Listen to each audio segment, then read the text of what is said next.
Let's look at the question, remove duplicates from sorted array. As we can find the result array is smaller than the input array. So how is this going to work? Let's find out. So today I will introduce a better repeated deletion algorithm. Let's try to solve this problem in Java.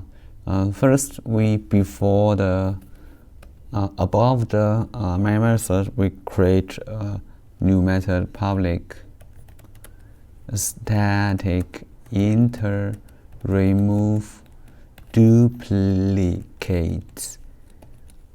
So we input a integer array. The name is nums, and inside the method we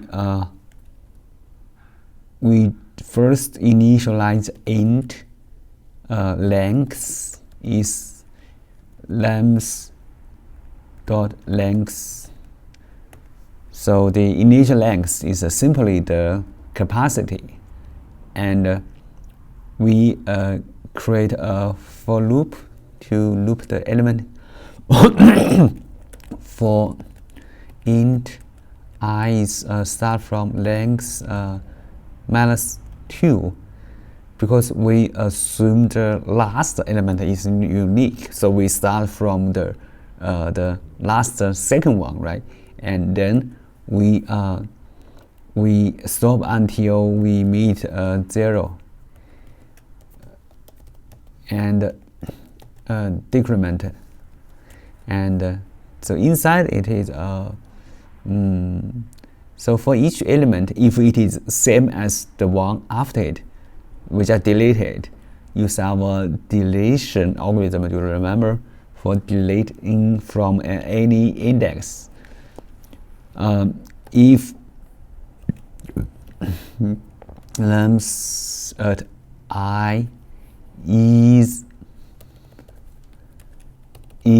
length at I plus 1, we just delete element in index I, use our standard deletion algorithm by for loop for int j is I plus 1, j is less than length, j increment, and length at j minus 1 is length at j.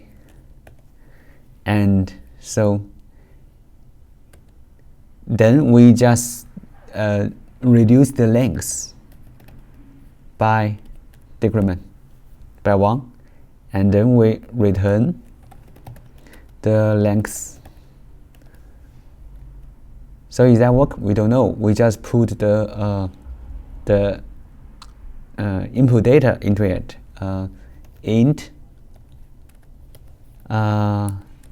L is, let's copy the data from here, and int duplicates is get the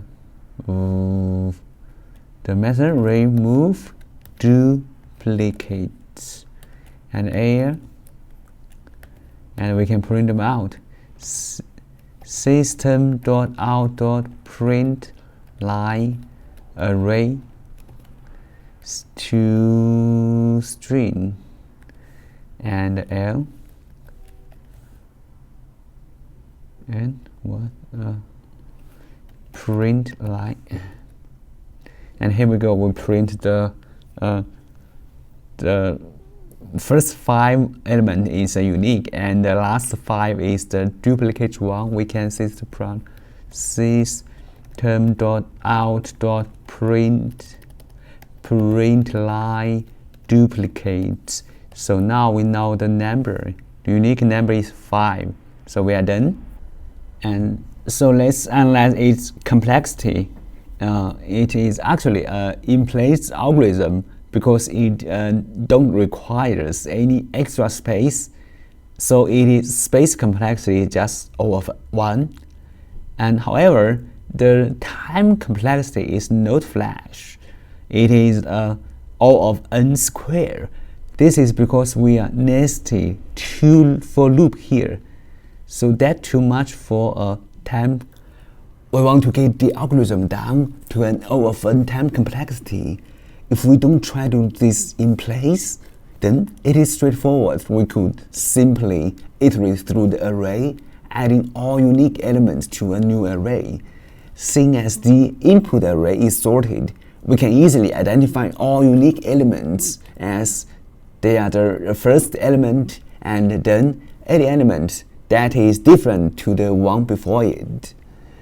But one potential problem is that we actually don't know how long the result array need to be. Remember how that must be decided when the array is created. So the best solution for this problem is to do an initial pass counting the number of unique elements. Then we can create the result array and do a second pass to add the elements into it. Let's try to implement the code in the Java. First, we create a method before the main method, public static copy with remove duplicate and input in integer array length, and inside it we need to first to check the edge case. If the array input is none or the length is 0, means there's empty, we just return length itself. It returns length, so yeah. And we need to count how many unique elements are in this array.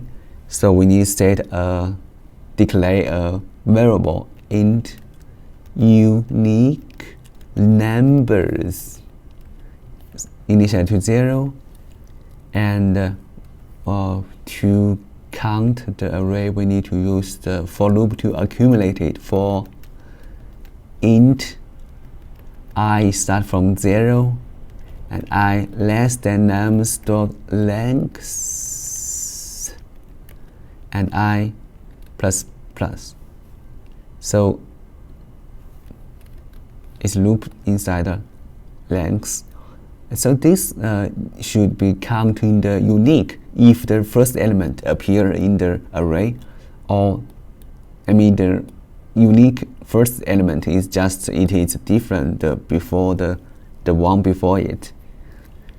If I is 0, then it's count 1 because the first index is 0. The first element we meet must be unique, and the nums at I is not equal to the length at I minus 1. That means we meet a number different before it. We just count it unique numbers plus plus increment by 1, and after that we can, because we get the unique number, we know the array, the size of the array, we can create a result array int result new int the size is the unique element we count before, like the example is 5 unique elements. So we know the size. Now we created the size fit for the unique elements. We can just write a array to write the unique element to the result array.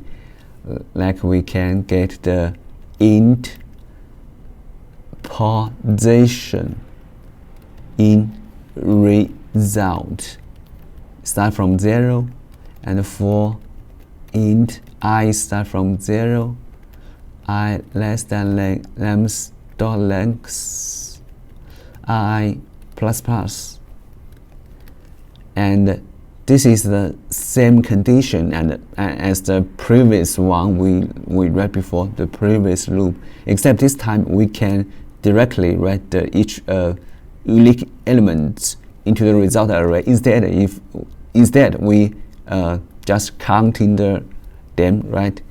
So if I is 0 means the first number, first index, right, must be unique, and names at I is not equal to names at I minus 1,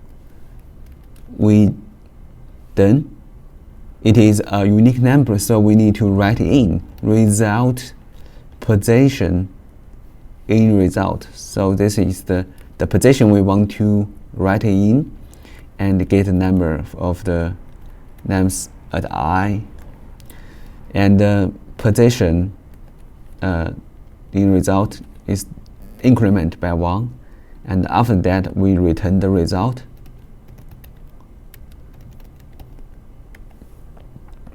And we just need to write the number into the main method to get the input data. Int air is and int duplicates.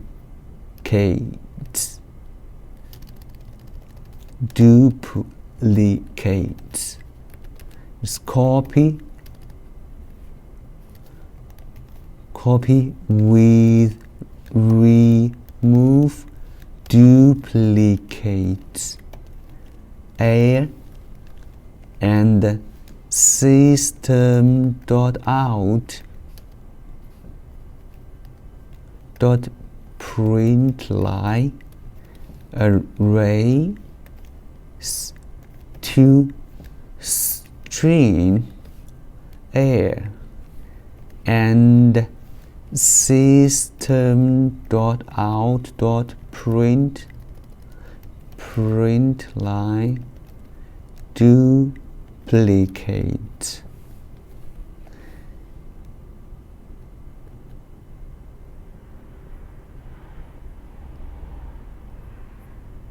Yeah, so problem is here. We find the fatal flaw with the approach. It is wrong return type. We could copy the result array back to the input array and then return the length, but it is not what the question wants us to do. We want to instead to do deletion with space complexity of O of 1 and time complexity of O of n. Anyway, the algorithm with O of n space is surprisingly similar to the one without it. And more interestingly, it is simple though, because it doesn't need to first determine the size of the output. To implementing this, we requires the use of two-pointer technique. This is where we iterate over the array in the two different places at the same time. The original array was modified in place, and all unique elements got shifted to the front, and the unwanted duplicates still exists in the array. Hence, we need to return the length of the array with only unique elements, which is 5 in this case. We just read all elements like we did before to identify the duplicates. We call this our read pointer to keep track of next position in front of it, to write the next unique element we found, and then we just call this is our write pointer. Let's try to implement the code in the Java. First, we create a method before the main method, public static int remove duplicate and int array names, let's say input, And inside the method is we first to check the whether it is a age case. If names is none or the length is 0, is empty, but we don't need to check whether it is 0. If it is none, we just return 0, right? And we are going to use two-pointer technique to remove the duplicate in place. So we first have a int right pointer is 1, and the 1 because we skip the 0 index, because the first element must be unique. We shouldn't touch, and the first element is usually in the correct place, and we need to go through each element in the array by for loop for int read pointer is start from 1. It also start from 1, and read pointer is less than lambs dot length. It is usually less than the length, and read pointer is increment. So this is how the read pointer from left to the right is always move faster. So if current element is different from the previous one, if the read pointer is not equal, is different than nums at read pointer -1 is before, is the left neighborhood before. If it is different before that, we just copy it to the next position in front of it and track it with a right pointer. So we use lambs at a right pointer is lambs at a read pointer. So this time we just write the number from the read pointer into the right pointer. And we don't forget, we also need to move right pointer. After we write it, we need to increment, moved from left to right. Is a bit like a read pointer, but read pointer is move really fast than that, right? Faster than the right pointer. Anyway, if we just write an element into an array, we need to increment a right pointer. If we just read element in array, we just increment the right pointer so that we can move. So next,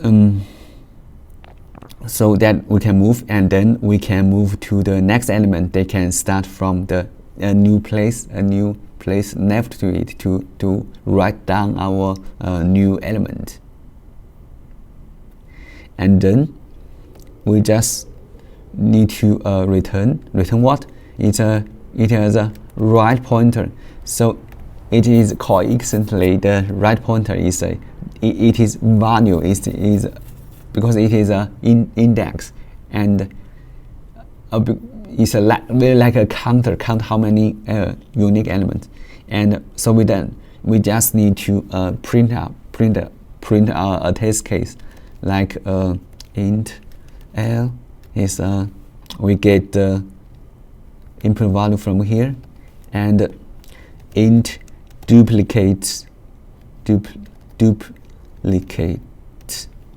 is remove an l, and we just system.out.println array.toString l. and we just system.out.println duplicates. Okay. O, erase O, missed one number. Let's see. Yeah, we did it. We find the first 5 number and print out the length. It is 5. You are quite possibly surprised that this even works. How are we not overwriting any element that we haven't yet looked at? The key thing to notice is that such condition is that it is impossible for write pointer to ever get ahead of the read pointer. This means that we would never overwrite a value that we haven't yet read. So this is a very brief introduction to the pointer-to-pointer technique. They are very versatile and widely used, especially in this one of the main technique used for this in-place array algorithm. It is important to know when to use in-place array operation. They may not always be the best way to go. For example, if we'll need the original array value again later, then we shouldn't be overwriting them. In this case, it is the best to create a copy to work with it, or we just simply not use the in-place technique. It is important to be very careful when you're working with the existing code that somebody else has been written. If other code is depending on the original array to work, then if you modify that array, you might completely break the program. So in-place operations are valuable when they're using it appropriate, because they can reduce the space complexity of an algorithm. Instead of require all of n space, we can reduce it down to all of 1 space.